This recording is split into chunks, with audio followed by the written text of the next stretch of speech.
Hi, it's a beautiful day today on Nantucket. A lot of snow, which is kind of unusual because on the island the snow doesn't stay for so long.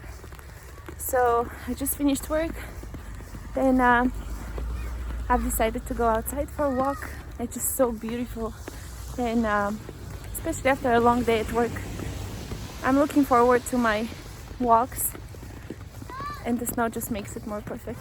So on this video today I wanted to talk about emotional health and how emotional health can also affect our physical health, our body. So we're gonna start with that. This is a topic that I've been thinking about for a very long time, and I wanted to share with all of you because I feel like we don't really make the connection between the emotional and the physical, and there's clearly a huge impact of our emotions on our overall health, and also the way we eat on our emotions. They're connected, they're one whole. Our body is one whole organism that doesn't just focus on one thing or another. If something is out of balance, it's gonna affect. So the reason why I'm doing this video is because very often I can feel how emotions are affecting my health personally, and when I'm led by emotions, when I let them control and take control over me, I tend to do two simple things. I start eating because I'm looking for comfort, especially like chocolate and bread and cheese and things that I don't normally eat. But these are the comforting foods that make you happy and make you feel safe and remind you of the past when you were a child and you were carefree. So the problem is that I don't do that for one day. I continue on the next day, and then all of a sudden it just becomes a habit. And once it becomes a habit, it's very hard to get rid of it.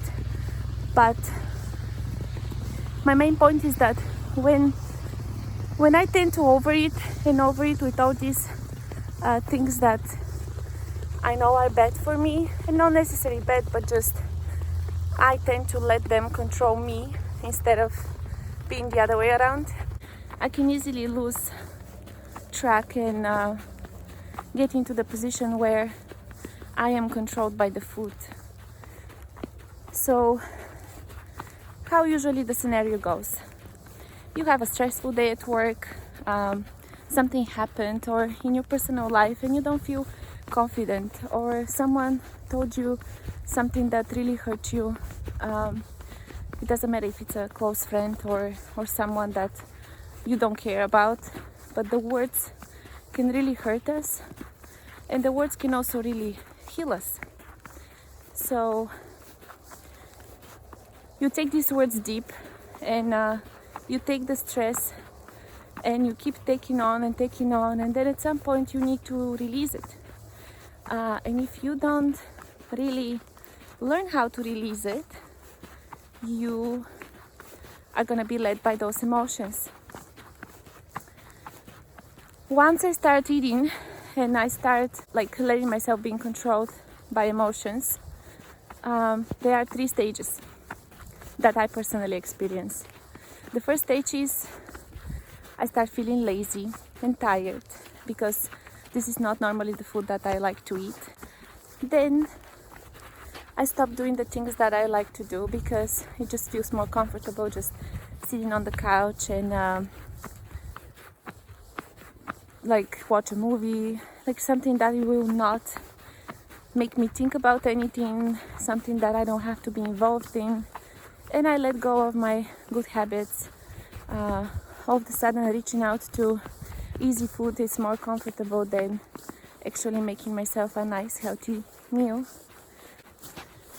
And once I let go of the good habits in my life and I stop my physical activity, I tend to have a lot of issues with my knees, and this is the first signal that my body is giving me that something is wrong and I have to change something in my eating routine or like my activity, daily activity.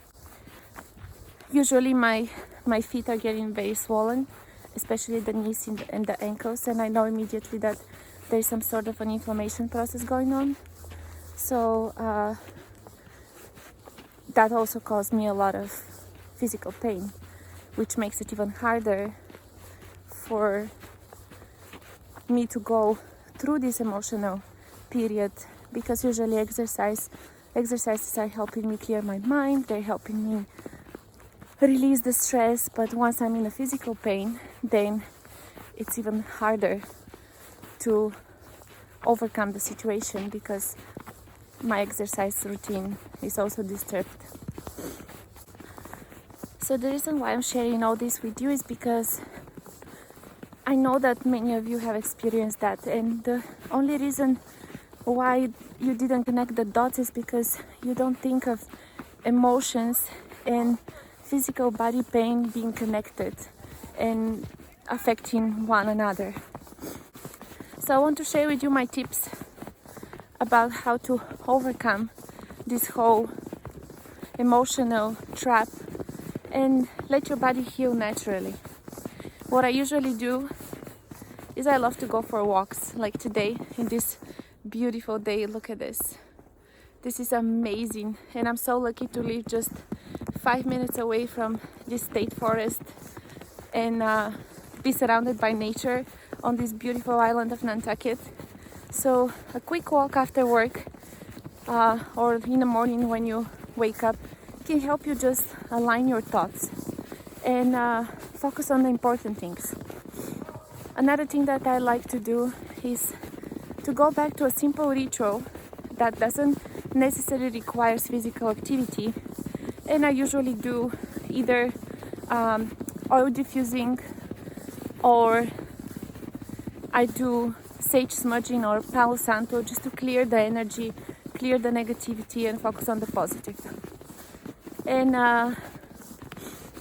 then when I'm already on day 2 or 3 of this mindfulness practice, I start incorporating some gentle yoga stretches, because usually my legs hurt to the point that I can't really do anything that's more intense.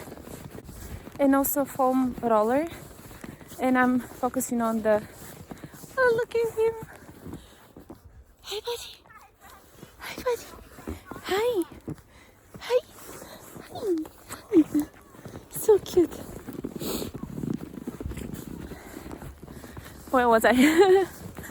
I'm focusing on the legs, so I use the foam roller for 15 minutes at least a day, and that helps me release the stress from my muscles. And by releasing the stress on the muscles, because they usually feel so stiff, and I feel them like warm, like my legs are warm, like I can't even have the socks on. It's just very, very unpleasant.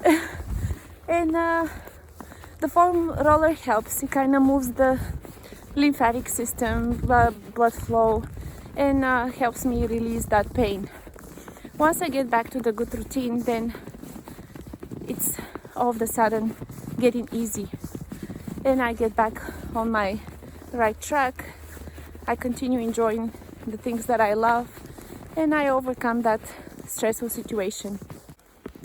I'm still not sure what's the answer, because personally I haven't mastered it yet, but I'm working on it, and I'm trying to focus mostly on the things that are important. And even if something somehow hurts me and gets to me and makes me feel upset or stressed, I am looking forward to find a way where those emotions are not gonna affect me so much, and I'm not gonna go back to that vicious circle of eating and then feeling upset and lazy and trying to go back to my normal routine. But I hope those tips were helpful for you, because we're all human, we all have emotions, we all make mistakes, And to think that we are super strong and there's nothing that can bring us down, it's extremely wrong, and nobody has that power. At least I don't know not even one person in my life who is able to not pay attention to anything around them, or like not getting stressed, or not feeling all the emotions they're supposed to feel. So let go of all this and try to just be you and work through your problems and find what makes you stronger, and create those rituals and those little habits in your life that will make you really feel powerful. Because even though I have these emotional moments, and even though I still let them kind of take control over myself, over me, and over my health, I know how to get out of this situation. I know my body. I understand the signal that my body is giving me, and I just listen to it, and I focus on how to get better. So 3 things important for today. If you feel emotional, try to not let emotions control you. You should be able to control your emotions.